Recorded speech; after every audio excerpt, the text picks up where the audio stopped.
My name is Khloe Rivers, and I've been a pilot for 25 years. I'm 43 years old, divorced, and the sky has always felt more like home than the ground ever did. Ever since I was a little girl, I've known I was meant to fly. But flying, as a woman, has never been easy. The day I got passed over for the chief pilot position, a role I had worked tirelessly for, I sat in a conference room surrounded by mostly men. That's when Dave, a senior pilot with years under his belt and arrogance in his tone, looked at me and said, "Khloe, let's not kid ourselves here. Passengers want to feel safe when they see who's in charge, and a woman in that role, it's not exactly comforting, is it?"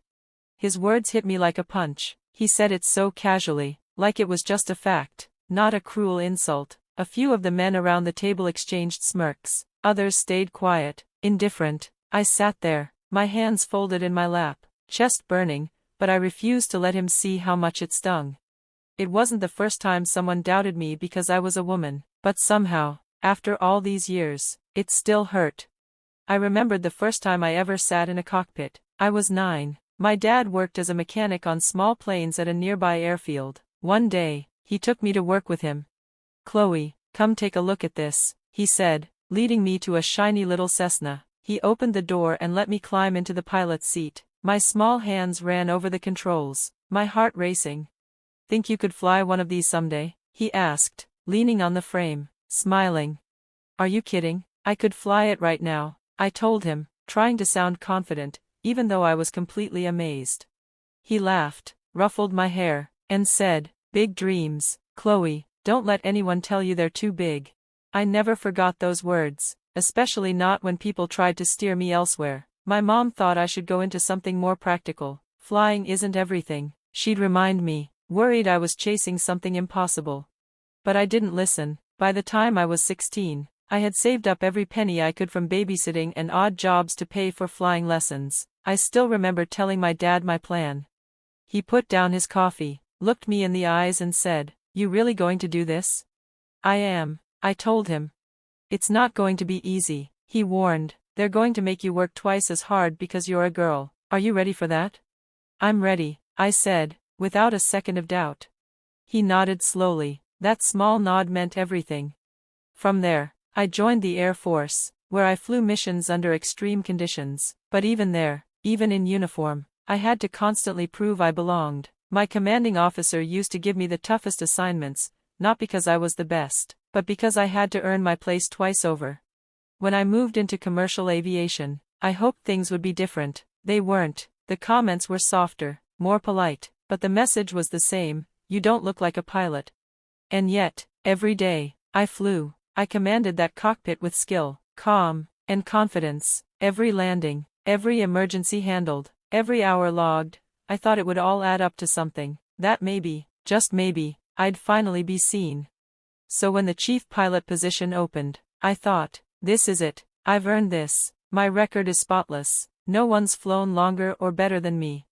But then Dave said what he said, and in that moment, I realized something. It didn't matter how perfect I was, to people like him, I'd never be enough. I went home that night, sat at my kitchen table, and opened my logbook. Over 20,000 hours in the air, dozens of emergencies handled, years of missed birthdays, holidays spent in airports, and silent sacrifices. And yet, what did I have to show for it? I called my dad. "Dad," I said, my voice barely holding steady, "I think I'm done. I can't keep doing this. I've given them everything, they've given me nothing."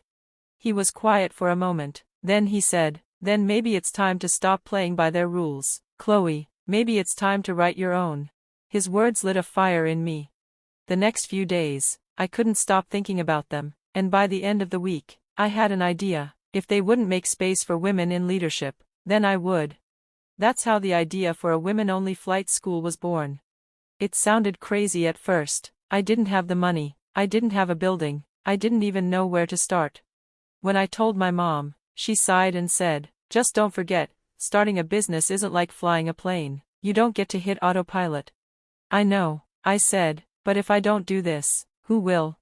Then I called Laura Delgado, my former flight instructor, one of the few women in aviation who had always supported me. When I told her the idea, she didn't hesitate. "Khloe, this is exactly what we need, let me help."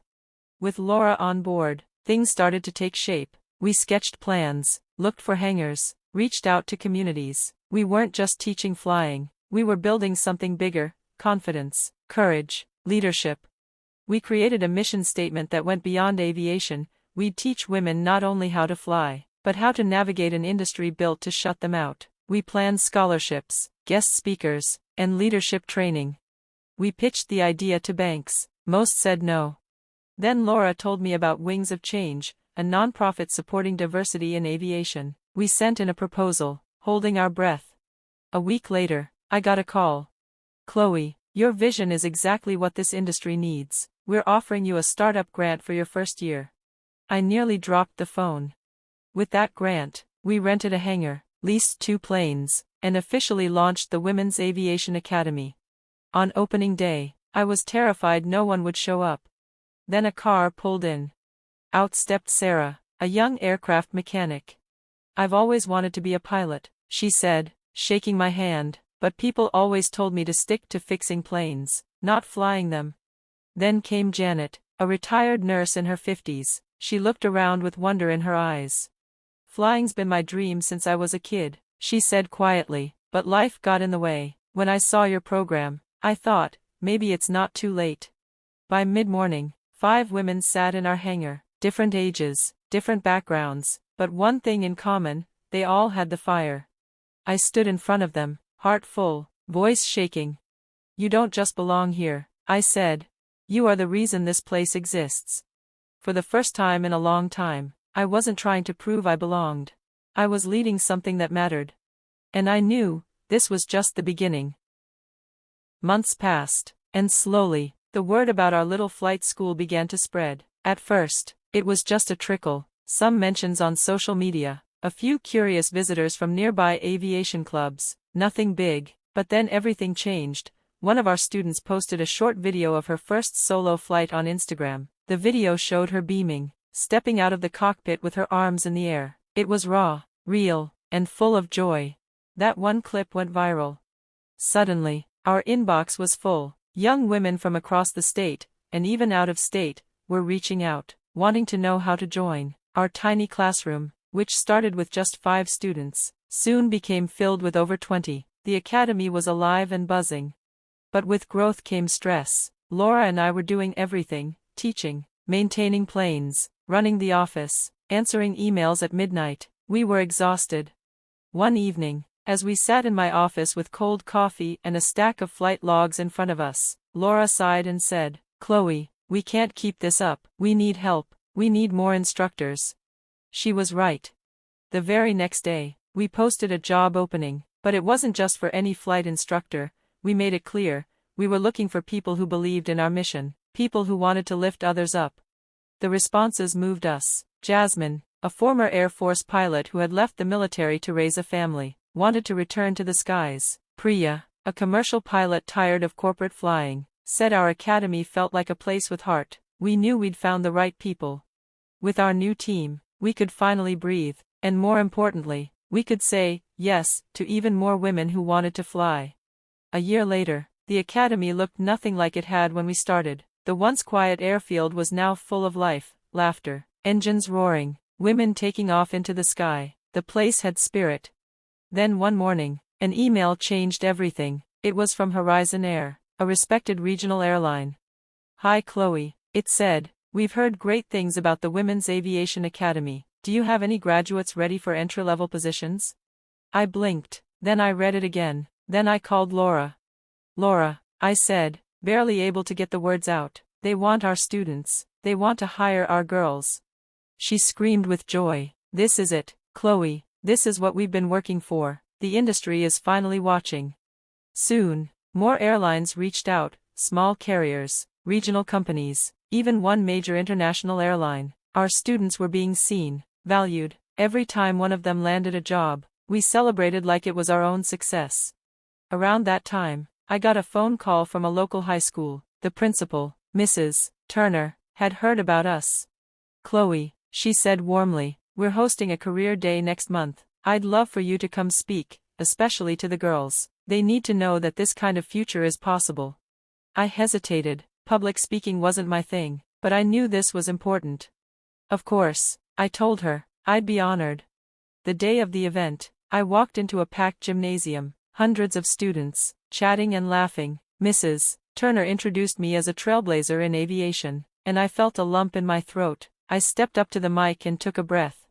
When I was your age, I said, I sat in a cockpit for the first time and felt something click. I wanted to fly, but not everyone thought that was a dream girls were supposed to have. I told them my story, about the academy, about the hard days, about the wins. Then a girl in the front row raised her hand. Do you think someone like me could be a pilot?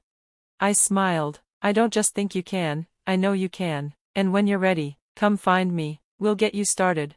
That moment stayed with me.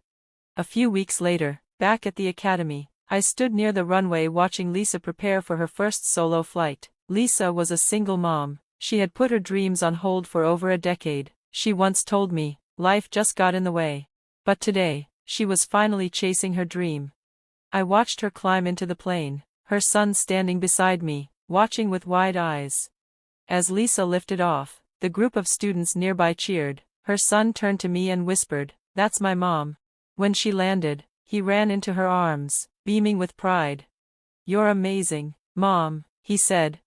Lisa looked over at me, tears shining in her eyes. "Thank you, Khloe, you changed my life." Driving home that night, I thought about what she said. For years, I believed success meant climbing a ladder, getting promotions, earning titles, but this felt like something deeper. I wasn't just flying, I was helping others rise. 2 years passed, the academy was thriving more than ever. We had 3 hangars now, 6 planes, and a growing team. Students came from everywhere, some fresh out of school, others like Lisa, proving it's never too late. We started scholarships, college partnerships, and mentorship programs. Airlines kept calling, our students kept soaring. One afternoon, Laura walked into my office with an envelope. "You're going to want to see this," she said. It was an invitation from the National Aviation Association. They wanted me to speak at their annual gala as the keynote. "They want me?" I said, stunned. "They want you to share how you've changed the industry." Laura smiled. "They're finally paying attention." The gala was glamorous, a ballroom filled with chandeliers and industry elites. I spotted people from my past, some who once doubted me, including Dave, who had once said no one would trust a woman to lead in aviation. When I was introduced, the presenter said, "Tonight, we honor Khloe Rivers, founder of the Women's Aviation Academy." I walked to the stage, my hands shaking. "I started the academy because I got tired of hearing the word no." I said, "Tonight isn't just about me, it's for every woman who ever heard no, and kept going anyway." The room erupted in applause. Later, as people left, I spotted Dave standing by the exit. Our eyes met. "Khloe," he said, trying to sound polite, "quite the speech, congrats." "Thanks," I replied calmly. "Funny, isn't it? A few years ago, you told me passengers wouldn't feel safe with a woman in charge." He looked down. "It wasn't personal, that's just how things were." "No," I said, "that's how you were. The world's changing, and I've chosen my side. What about you?" He didn't answer. I walked past him and into the cool night, the award in my hands and peace in my heart. I had spent so many years chasing approval from people who would never give it. Not anymore. When I got home, I placed the award next to a photo of my dad. He had passed a few months earlier, but I could still hear his voice. "Don't let anyone tell you your dreams are too big." That night, sitting on the couch, messages poured in, students, friends, strangers, all saying thank you, all saying how much the academy meant to them. I looked at the photo again and smiled. The sky wasn't just a limit anymore, it was our canvas. And we were painting a new future, one flight at a time.